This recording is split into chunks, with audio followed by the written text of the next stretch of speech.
Hello everyone and welcome back. In this video, I'll show you how to fix an encoder error occurred in OBS Studio.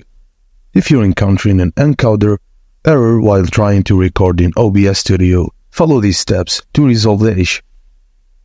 When the error message appears, click the OK button to close the error notification. Go to the OBS Studio main screen and click on Settings in the bottom right corner. In the setting window, navigate to the Output tab on the left-hand side, and under the Output Mode drop-down, select Advanced to unlock more configuration options.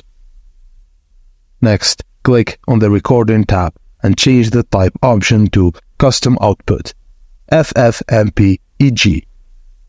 After adjusting the settings, click on the Apply button, followed by OK to save your changes. Now, all you have to do is click on Start Recording to check if the issue is resolved. You should now be able to record without encountering the encoder error. With these steps, your OBS Studio recording issue should be fixed. If the problem persists, consider exploring further settings or seeking additional support from the OBS customer support team.